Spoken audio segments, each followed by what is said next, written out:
জাতীয় পার্টির ভবিষ্যৎ নিয়ে পরিকল্পনা কি? ভবিষ্যৎ লিডার তৈরি করা, জাতীয় পার্টিকে কোথায় দেখতে চান? আপনি এখন নেতৃত্ব দিচ্ছেন, আপনাদের ভবিষ্যৎ নেতৃত্ব তৈরি হচ্ছে কিনা? জাতীয় পার্টি 90 সালের পর থেকেই একটা হই হই তোলা হয়েছিল, প্রত্যেকবারই তোলা হয় জাতীয় পার্টি নাই, আর থাকবে না, শেষ। প্রত্যেকবারই বলা হয়, এখনও বলা হচ্ছে জাতীয় পার্টি নাই, শেষ। কিন্তু জাতীয় পার্টি আছে। তার কারণ কি, জাতীয় পার্টির সময় যে 10 বছরের মতো, 9 বছরের মতো, 9.5 বছর, এই সময় কিন্তু বাংলাদেশে একটা সুশাসন ছিল, অনেক ডেভেলপমেন্ট ওয়ার্ক হয়েছে, অনেক সংস্কার ওয়ার্ক হয়েছে, যেগুলো সাধারণ মানুষ বেনিফিটেড হয়েছে। এবং সাধারণ মানুষ কিন্তু সবসময় এটা মনে রেখেছে, এবং তারা কিন্তু বংশ পরস্পরে তার ছেলেমেয়েকে বলেছে ওই সময় কিন্তু ভালো ছিল। সমস্ত দেশময় এখন পর্যন্ত আফটার সো মেনি ইয়ার্স, 90-এর পরে এখন ধরো 2024, অলমোস্ট কত 34 ইয়ার্স, বারে বারে কিন্তু জাতীয় পার্টি চলে গেল, শেষ। এই আমাদের এই বিভিন্নভাবে চাপ আসছে, বিভিন্ন দল ভাগ হচ্ছে, বিভিন্ন ষড়যন্ত্র, জোর করে ইলেকশন না হচ্ছে, এটা করছে, চলে গেল, আর নাই, আর শেষ। এখনও আছে, যেহেতু বাংলাদেশের যে কোনো জায়গায় যাও, যে কোনো কর্নারে যাও, জিজ্ঞাসা করো 10টা লোক, এই জাতীয় পার্টি কেউ আছে? 1-2জন আছে, হয়তো সংগঠন নাই, লোক আছে। তার মানে এই ধরনের একটা গ্রহণযোগ্যতা, দেশময় গ্রহণযোগ্যতা রাজনৈতিক দলের মধ্যে যে কয়েকজনের আছে, তার মধ্যে জাতীয় পার্টি একজন, খুব বেশি দলের নাই। আর জাতীয় পার্টি কিন্তু মাখন খাওয়ার দল নয়, যা 2-1জন লোক হতে খেয়েছে, বাট ওভারঅল জাতীয় পার্টি ঈশ্বর সাহেবকে যদি করাপ্ট বলা হচ্ছে, ওই 2-1 কোটি টাকা পেয়েছিল, তাও পরবর্তীকালে এমন কিছু হয়নি, 200-500 কোটি টাকা। জাতীয় পার্টির লোকজন বিরাট বড় লোক হয়েছে, পার্টি করে, দল করে, এরকম কোনো লোক খুঁজে পাবে না। আমার মতো লোক তুমি 1000 চেষ্টা করো, এমন কিছু পাবে না।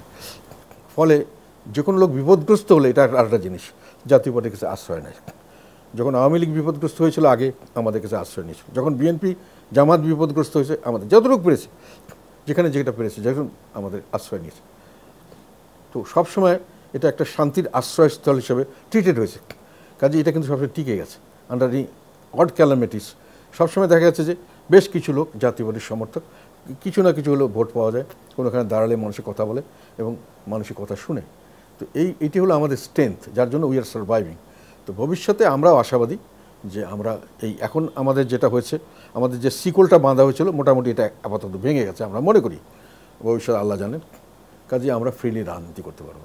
তো আমরা মনে করি যে সামনের দিকে ফ্রিলি রাজনীতি করতে পারলে আমরা ভালো একটা জায়গায় দাঁড়াতে পারবো, এবং ভবিষ্যতে এটাকে কন্টিনিউ করতে পারলে we can have our own glory. আমাদের যেটা আমরা লুজ করেছি সেটাতে আবার যেতে পারবো।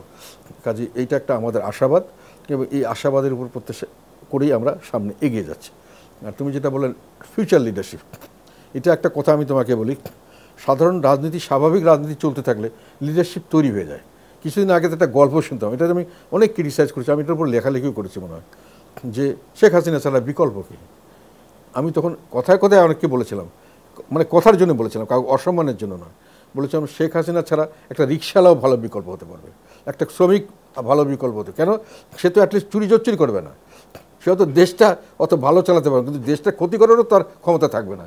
তো কম্পারেটিভলি হয়তো দেখা যাবে সে ভালো। তো why do you say there is no alternative, there is no next man. এখন আমরা যেটা দেখছি সেটাতে হয়তো হঠাৎ করে চোখে পড়ছে না, কিন্তু জাতীয় পার্টি যেটা ভালো পার্টি হয়, এবং যদি সত্যি এর জন্য মানুষের একটা ভালোবাসা থাকে, সমর্থন থাকে, হয়তো একটা ভালো নেতা, হয়তো যেটা আমরা এখন দেখিনি, চিন্তা করিনি, সেরকম বড় একটা নেতা আসবে, সারা দেশ সারা বিশ্ব তাকে সেইভাবে সম্মান করবে। তো আমার কথা হলো, না, রাজনীতি চালু থাকলে দল নেতা তৈরি করবে। এই জাতীয় পার্টির মধ্যে যারা মানে আওয়ামী লীগের পক্ষের লোক ছিল বা আওয়ামী লীগের দিকে টেনেছে, তাদের ব্যাপারে এখন আপনাদের স্ট্যান্ড কি? না, এটা কোনো স্ট্যান্ডের বিষয় না। আমরা জাতীয় পার্টির জন্য যারা সম্পদ, তারা সবসময় জাতীয় পার্টির সম্পদ হিসেবে থাকবে। যারা জাতীয় পার্টির জন্য পয়জন হিসেবে কাজ করেছে, বিষ হিসেবে বা ক্ষতিকারক, তারা জাতীয় পার্টিতে আসতে পারবে না।